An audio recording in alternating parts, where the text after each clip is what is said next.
Voilà mes amis, on continue notre cours de Tanya sur le Benoni. On est dans le chapitre 16. On va lire et expliquer.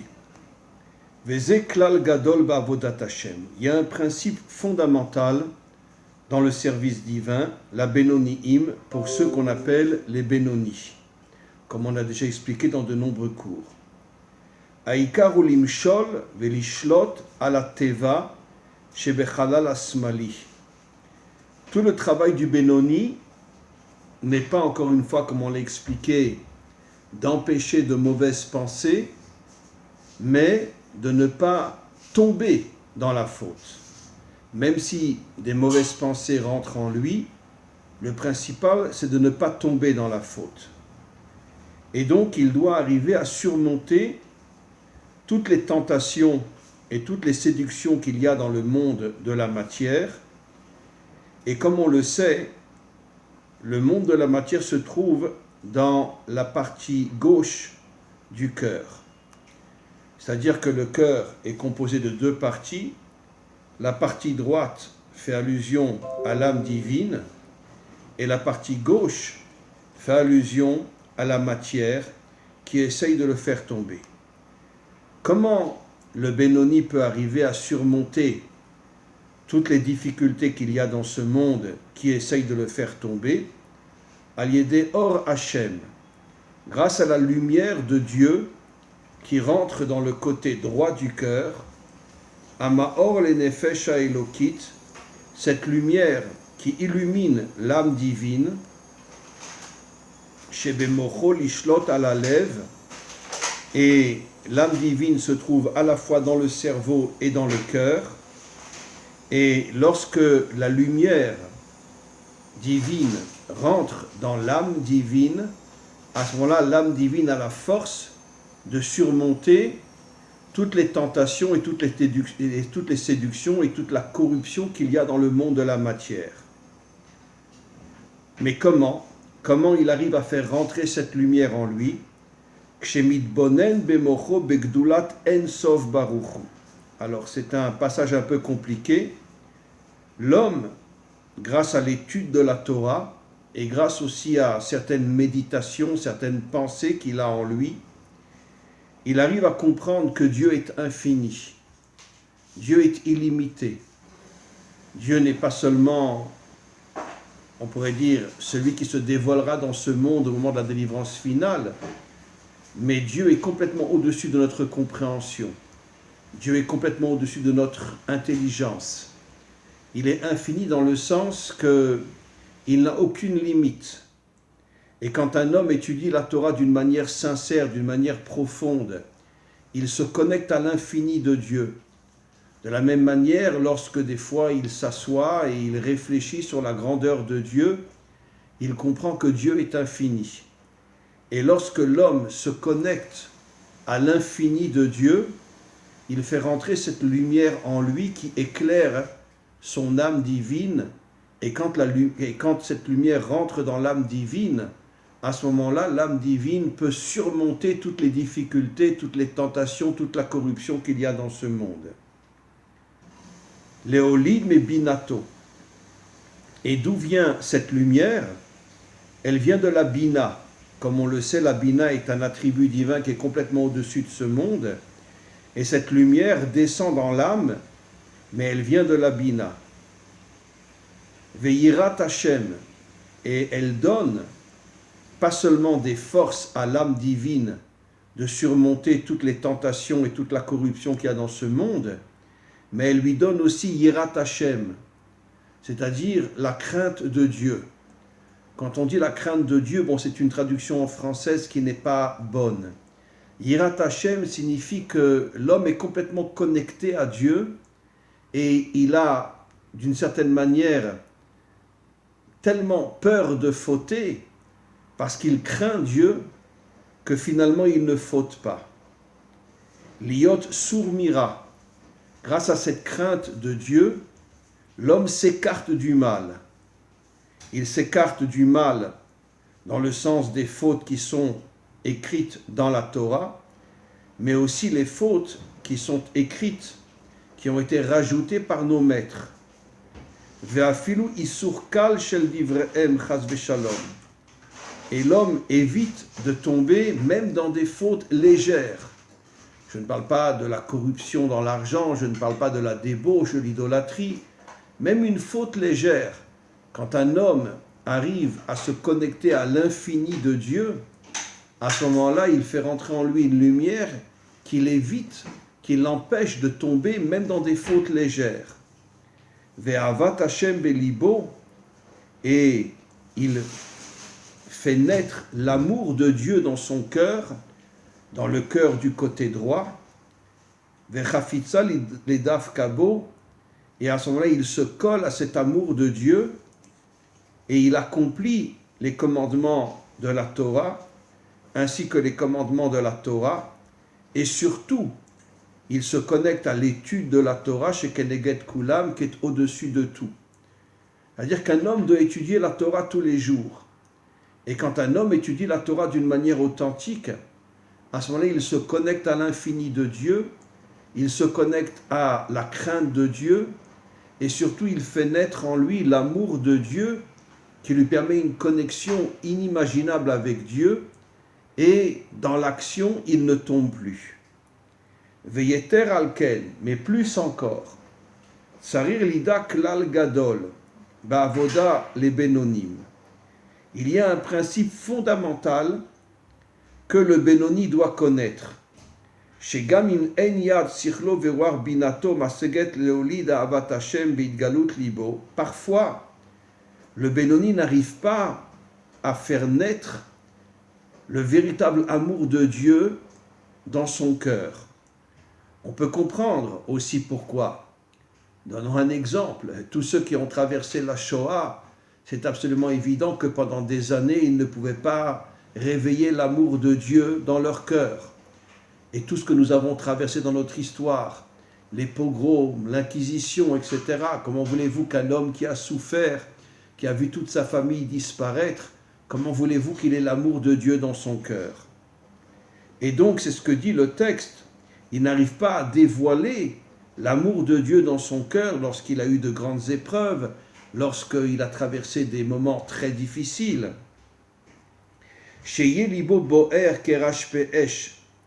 Et son cœur n'arrive pas à allumer le feu qui est le feu de l'amour.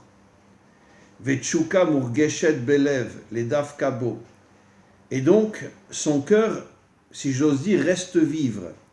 Rak, seulement, Ahava musteret, même s'il n'arrive pas à dévoiler l'amour qui lui permet une connexion réelle avec Dieu, malgré tout, il a malgré tout dans son esprit et dans son cœur, il a un amour caché. Je vais expliquer. Bemocho, dans son cerveau et dans son cœur. C'est-à-dire, Dainu shalev mevin beruach chochma ubina shemocho gdulat Hashem.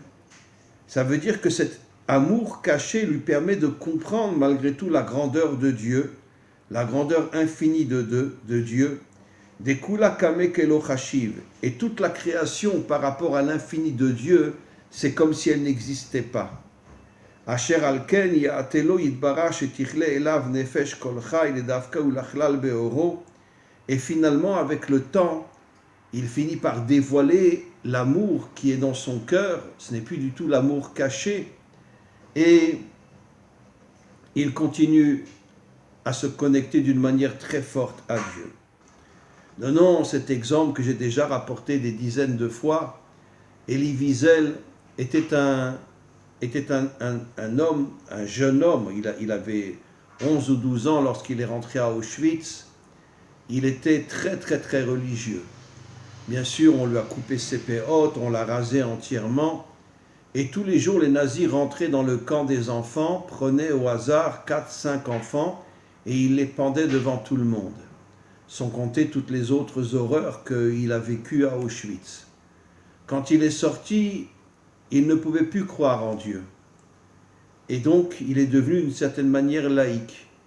Mais au bout de quelque temps, il a fait teshuva, il est revenu vers Dieu. Grâce à quoi? Parce que il avait l'amour caché dans son cœur. il n'avait plus l'amour dévoilé, mais il avait l'amour caché. Parce qu'un juif authentique, même s'il a vécu des choses horribles, l'amour caché dans son cœur ne disparaît pas. Et c'est grâce à cet amour caché qu'il arrive avec le temps à dévoiler l'amour visible qui va le connecter véritablement à Dieu. Je voudrais juste expliquer quelle est la différence entre l'amour visible et l'amour caché. En vérité, dans chaque juif authentique, je parle d'un juif authentique, même s'il est laïque, il a l'amour de Dieu qui est complètement caché dans son cœur. Évidemment, il ne le sait pas. Il n'a pas de connexion avec cet amour caché. Comme on explique que la lumière de Dieu est cachée dans ce monde et personne ne sait où elle est. Personne ne peut imaginer que dans la matière se trouve la lumière cachée de Dieu. Mais cette lumière est effectivement dans le monde matériel, elle n'est pas dans les mondes spirituels, elle est dans le monde matériel. Le premier qui dévoilera cette lumière sera le Mashiach. Et à ce moment-là, le monde se mettra à briller d'une manière inimaginable. Et une grande partie de l'humanité reviendra vers Dieu quand ils verront cette lumière qui était cachée pendant des millénaires dans le monde matériel et qui se dévoilera. De la même manière, un juif authentique, même s'il est laïque, parce que ses parents étaient laïques, il n'a pas été éduqué dans la religion, mais malgré tout, il a un amour caché en lui. Encore une fois, il n'est pas connecté à cet amour. Mais cet amour caché lui permettra de faire teshuva un jour. C'est exactement ce qui s'est passé avec Elie Wiesel. Quand il est sorti d'Auschwitz, il avait cet amour caché en lui. Bien sûr, il n'imaginait pas qu'il avait une connexion avec Dieu cachée. Parce qu'après tout ce qu'il avait vécu à Auschwitz, comment voulez-vous qu'il continue à croire en Dieu? Mais finalement, cet amour caché a agi à l'intérieur de son être, dans son intériorité, et c'est comme ça que finalement il a fait teshuva. En vérité, tous ceux qui font teshuva, tous ceux qui reviennent vers Dieu, ça prouve qu'ils ont cet amour caché en eux qui agit dans leur intériorité et qui les fait revenir petit à petit vers Dieu. Vegam nafsho verucho asher bekirbo, kar ya'ate lahem liot kalot elav bechashika vechafitza, latzet menartiko ou aguf, ledav kabo. Et donc, grâce à cet amour caché, l'homme arrive à reconstruire son nefesh, il arrive à reconstruire son rouar, les deux parties les plus basses de l'âme, mais le rouar est une partie importante de l'âme, parce que tant que l'homme est laïque, il n'a que le nefesh, et il n'a pratiquement que le nefesh abéhémi, ce qu'on appelle l'âme animale, mais grâce à cette lumière qui est cachée en lui, il arrive à se reconnecter à son rouar, ce rouar qui est une dimension spirituelle, et à ce moment-là, petit à petit, il revient vers Dieu, il sort de toutes les fautes que son corps l'avait fait tomber dans les fautes, et il se colle, les daf kabo, il se colle à Dieu. Rak shebeal kocho chayut ine betoragu vetzruchot bo kealmanot chayot velit marshava dilun fisa beklal. Mais au début de la tchouva, l'homme n'a pas encore une véritable connexion avec Dieu. Le début de la tchouva, ça peut durer quelques mois, ça peut durer quelques années. C'est seulement lorsque l'homme va véritablement commencer à étudier d'une manière sincère, d'une manière profonde la Torah, avec les années, lorsqu'il va commencer à accomplir d'une manière authentique les commandements de la Torah, à ce moment-là, il va commencer à comprendre, à ressentir le divin dans son être. Donc, la teshuva a deux parties. La première partie, l'homme revient, mais il n'a pas une connexion authentique avec Dieu. Et puis après, grâce à l'étude de la Torah et grâce à l'accomplissement des commandements, il commence à ressentir Dieu dans son être. Et à ce moment-là, il ne peut plus le quitter. Comme il dit, comme une almana, comme une veuve qui a perdu son mari, elle a perdu son mari, mais si elle ne se remarie pas, son mari restera d'une certaine manière en elle. Évidemment, elle n'aura plus le mari physique, mais elle aura la pensée de son mari en elle, et c'est exactement ce qui se passe. Au tout début de la Tchouva, on a Dieu qui est caché en nous, et au fur et à mesure qu'on avance dans l'étude de la Torah et dans l'accomplissement des commandements, à ce moment-là, Dieu se dévoile en nous, et on a une connexion absolument incroyable avec lui. Ki im kasher tfisa umitlabeshet batorah. Il explique que la seule manière de se connecter réellement à Dieu, c'est par l'étude de la Torah et l'accomplissement des commandements, comme celui qui est Mechabek et Ameler. Parce qu'en étudiant la Torah d'une manière authentique et en accomplissant les commandements divins d'une manière authentique, c'est comme si on se collait à Dieu, comme si on l'embrassait et on se colle véritablement à lui.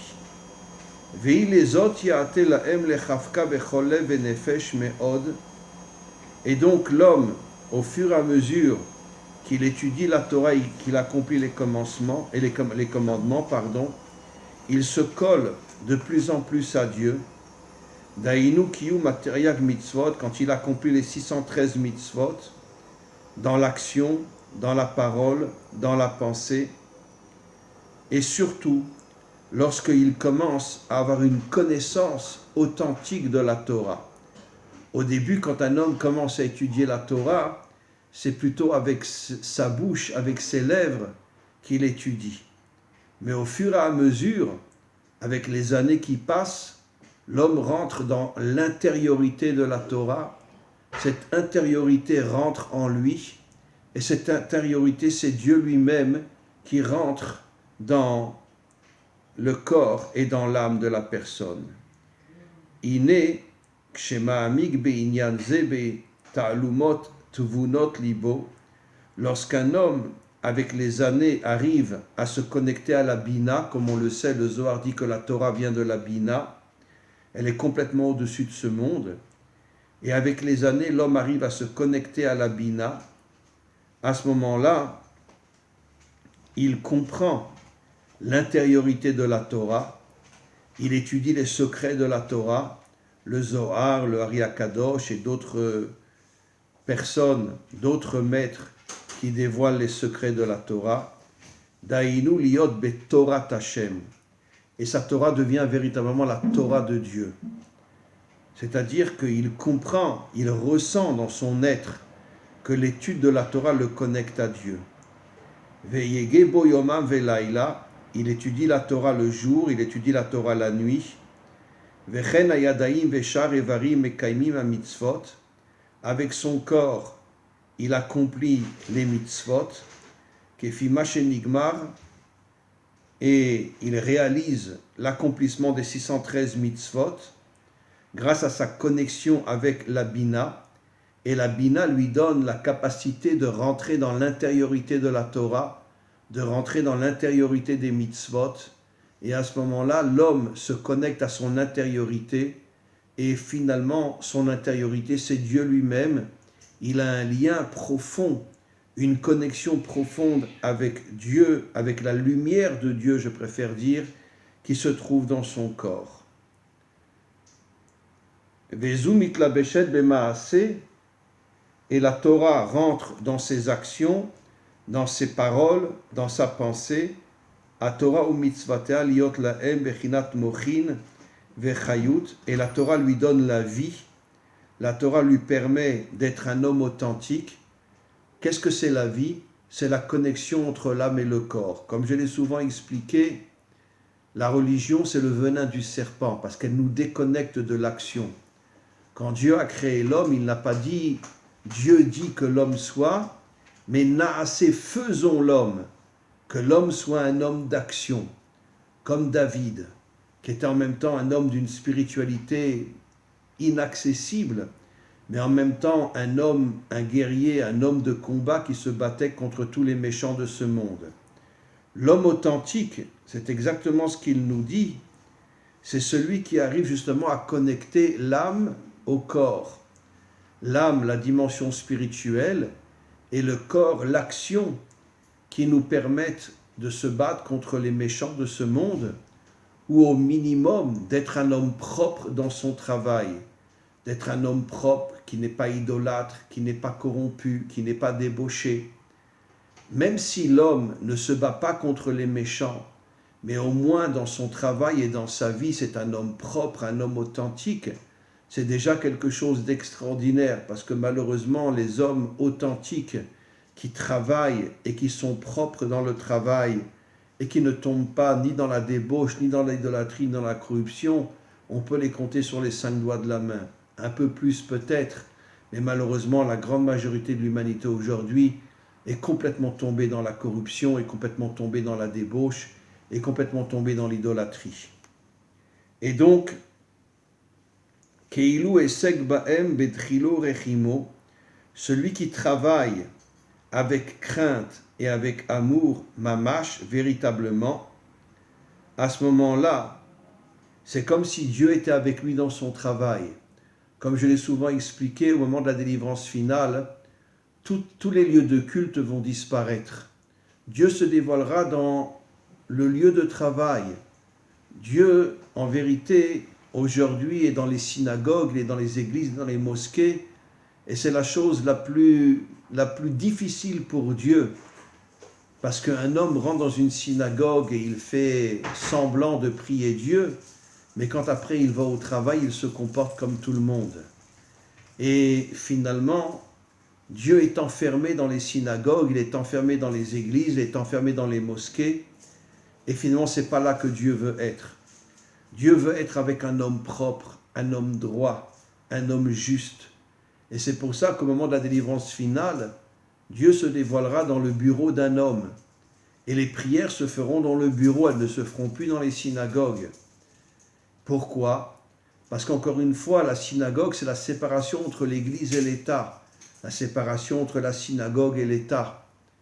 L'État démocratique est un État qui, en vérité, refuse la spiritualité. C'est pour ça qu'en Israël, la majorité des religieux qui sont à la Knesset, en vérité, dans la grande majorité, sont tous des déguisés, parce qu'ils veulent le pouvoir, parce qu'ils veulent l'argent, mais rien d'autre ne les intéresse. On peut compter sur les 5 doigts de la main l'hébreu authentique qui arrive à avoir une spiritualité fabuleuse, mais qui en même temps ne reste pas un rabbin, ne reste pas un rave. C'est un homme qui travaille, un homme qui a un contact avec le monde. C'est ça la chose la plus importante, d'éclairer le monde, d'être en contact, pas seulement avec des juifs, même avec des bnei Adam. Ça, c'est un travail véritable, qu'en vérité que très très peu d'Hébreux réalisent, parce que où on est laïque, où on est religieux, on est déconnecté de la réalité, où on est laïque, on n'est que dans la réalité, mais dans la réalité pervers, et finalement, trouver un homme authentique aujourd'hui, c'est quelque chose de très très très très difficile. Murgeshet belibo venafsho atzmea l'Hashem. Quand un homme est un homme juste, un homme droit, c'est-à-dire un homme spirituel qui est en même temps un homme propre dans son travail, à ce moment-là, il ressent un amour incroyable pour Dieu, comme si un feu brûlait en lui. Et ce feu, c'est le feu de l'amour. Il veut, même dans son travail, il veut une connexion avec Dieu. Oil utvuna zu shebemocho vetalumot libo I ameviato la asok baem. Parce que étant connecté à la Bina lui donne des forces authentiques qui lui permettent d'être un homme propre dans son travail. Velule sheya mitbonen betvuna zu lo haya osek baem klal. Tant que l'homme n'est pas connecté à la Bina, c'est pratiquement impossible qu'il soit propre dans son travail. Pas seulement propre au niveau de la corruption, mais propre au niveau de toutes les fautes qui font tomber les hommes aujourd'hui. 99% des hommes et des femmes tombent complètement dans la faute aujourd'hui parce qu'ils ne sont pas connectés à la Bina. Comment on se connecte à la Bina, encore une fois? Par le fait qu'on étudie tous les jours la Torah, par le fait qu'on l'accomplit d'une manière authentique, les commandements divins. Zulo ya osek baem klal. celui qui n'étudie pas la Torah et qui n'accomplit pas les commandements ne s'intéresse qu'à son corps. Vézé Ramzou Razal, et c'est ce à quoi font allusion nos maîtres lorsqu'ils disent Marshava Tova Kjuru Metzarfet le Maaseh. Lorsqu'un homme a de bonnes pensées, ces bonnes pensées l'amènent à des actions propres, à des actions justes. Et il devient un homme authentique. L'homme authentique, encore une fois, ce n'est pas le religieux déconnecté de la réalité, c'est encore moins le laïc qui ne vit que dans la corruption et dans la débauche. L'homme authentique, c'est l'homme qui arrive à unir son âme et son corps, l'âme dans la spiritualité, le corps dans l'action propre et dans l'action juste. Voilà, je voudrais juste faire un petit résumé. Encore une fois, ce livre, le Baal HaTanya, le Tanya est un livre exceptionnel.